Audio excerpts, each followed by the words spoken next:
નમસ્કાર મિત્રો, CS education ચેનલમાં આપ સૌનું હાર્દિક સ્વાગત છે। તો ચાલો જોઈએ ગુજરાતી નિબંધ વિશ્વ પર્યાવરણ દિવસ।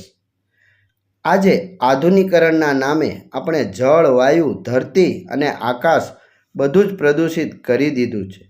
ભૌતિક સુખ સુવિધાઓ ઊભી કરવાની હોડમાં માણસ તો ઠીક, પણ આપણે તો પશુ, પક્ષી અને જંગલી પ્રાણીઓનું જીવવું પણ મુશ્કેલ કરી દીધું છે। તેથી કેટલાક પ્રાણીઓ તો લુપ્ત થઈ ગયા છે, જે માત્ર આપણને ફોટાઓમાં જોવા મળી શકશે। જો માનવી આ જ રીતે કુદરતી સંપત્તિનો ઉપયોગ કરતો રહેશે તો દુનિયા નષ્ટ થતાં વાર નહીં લાગે।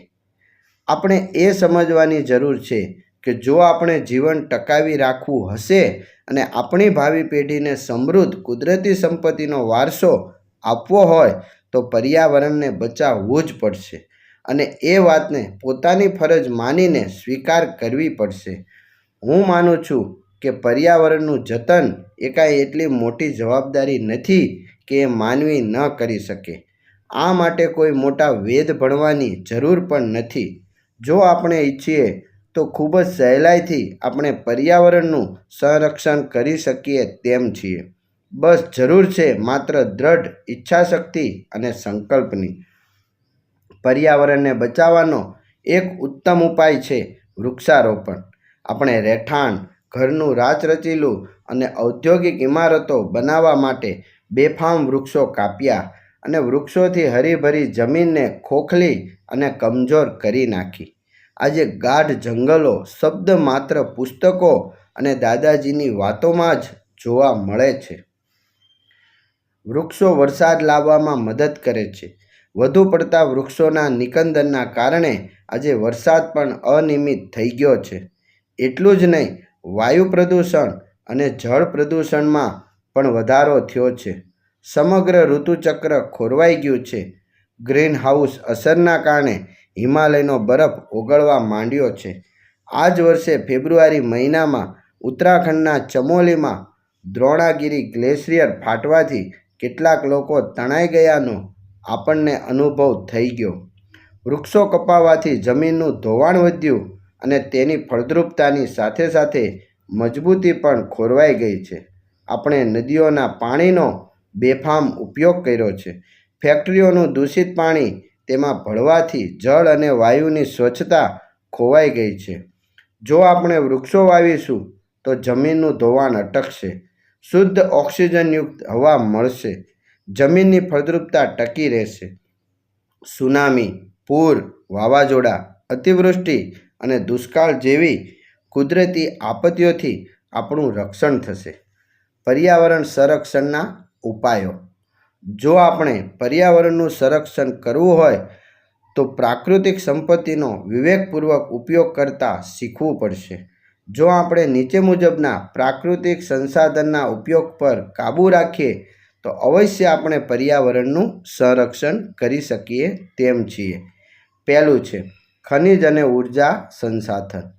વિવિધ પ્રકારના ખનિજ તત્વો કે જેમાંથી ઉર્જા ઉત્પન્ન થાય તેમાં કોલસો, તેલ અને વિવિધ પ્રકારના અશ્મિભૂત ઇંધણ સામેલ છે, જેનો મુખ્યત્વે વીજ ઉત્પાદન કેન્દ્રો અને વાહનોમાં ઉપયોગ થાય છે। હવાના પ્રદૂષણમાં તેમનો મુખ્ય ફાળો છે। આવા સંસાધનનો કરકસરયુક્ત ઉપયોગ કરવાની જરૂર છે। આ ઉપરાંત નવા ઉર્જા સંસાધનો જેવા કે પવન ઉર્જા, સોલાર ઉર્જા અને ભરતી ઉર્જાને પ્રોત્સાહન આપવાની જરૂર છે। બીજું છે વન સંસાધન। ભૂમિના ધોવાણને રોકવામાં અને દુષ્કાળની અસરને ઘટાડવા તેમજ પાણીના સ્તરને સ્થિર કરવામાં જંગલો મહત્ત્વની ભૂમિકા ભજવે છે। આ ઉપરાંત વાતાવરણની સ્થિતિને નિયંત્રિત કરીને પ્રાણીઓ માટે કાર્બન ડાયોક્સાઇડનું સ્તર પણ નિયંત્રિત કરે છે, જે પૃથ્વી પર જીવનનું સંતુલન જાળવી રાખે છે। તેથી આપણે વન સંરક્ષણ અને તેના વિસ્તરણ પર ધ્યાન આપવું ખૂબ જ મહત્ત્વપૂર્ણ છે। આ માટે દરેક રાજ્ય સરકારે લાકડા સિવાય બનેલા ઉત્પાદનોની ખરીદીને પ્રોત્સાહન આપે તેમજ વધુમાં વધુ વૃક્ષોના વાવેતર અને વન સંરક્ષણને પ્રોત્સાહન આપે તે જરૂરી છે। જો આપણે પર્યાવરણનું જતન કરવું હોય તો વૃક્ષો સાથે મિત્રતા કેળવવી પડશે। ત્રીજું છે જળ સંસાધન। કહેવાય છે કે જળ એ જ જીવન છે. પાણીનો ઉપયોગ રોજિંદા કાર્યો જેવા કે પીવા, રાંધવા, કપડાં ધોવા વગેરે માટે થાય છે. માનવ દ્વારા વિવિધ ઉદ્યોગોમાં, વોટર પાર્કમાં પાણીનો બેફામ ઉપયોગ કરવામાં આવે છે. તેમ છતાં કુદરત દ્વારા પાણીના ચક્રનું સંતુલન, બાષ્પીભવન અને વરસાદ દ્વારા જાળવવામાં આવે છે. આજે વસ્તી વધારો સામે પાણી વિવિધતા તથા ઉદ્યોગોને સંખ્યામાં વધારો થવાથી વધુને વધુ પાણી પ્રદૂષિત પણ થઈ રહ્યું છે. તેથી ભવિષ્યના પાણીના સંકટને ધ્યાનમાં રાખીને આ માટે કેટલાક મહત્વપૂર્ણ નિર્ણયો લેવાની જરૂર છે. આ માટે આપણે નાના પ્રોજેક્ટની જગ્યાએ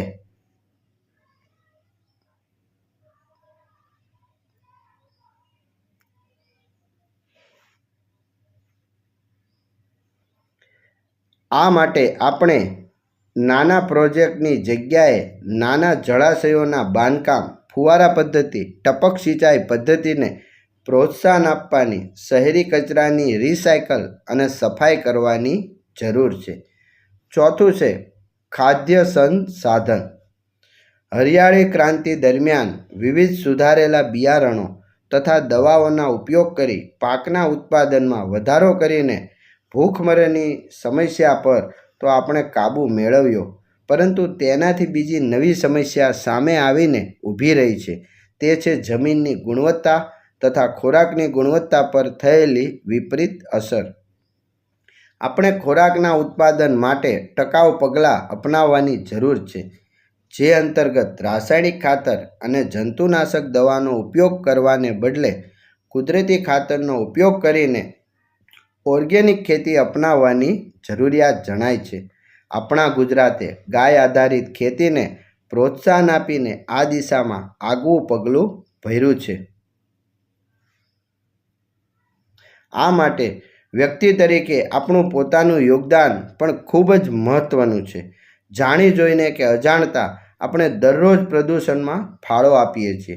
એક નાગરિક તરીકે આપણું કર્તવ્ય છે કે કુદરતી સંસાધનો વિવેકપૂર્વક ઉપયોગ કરીએ, વૃક્ષારોપણ કરીએ, વીજળી, પાણી વગેરેનો જરૂરિયાત મુજબ જ ઉપયોગ કરીએ. આ બધા નાના પગલાં દ્વારા આપણે આપણા પર્યાવરણના સંરક્ષણ માટે મહત્ત્વપૂર્ણ યોગદાન આપી શકીએ તેમ છીએ.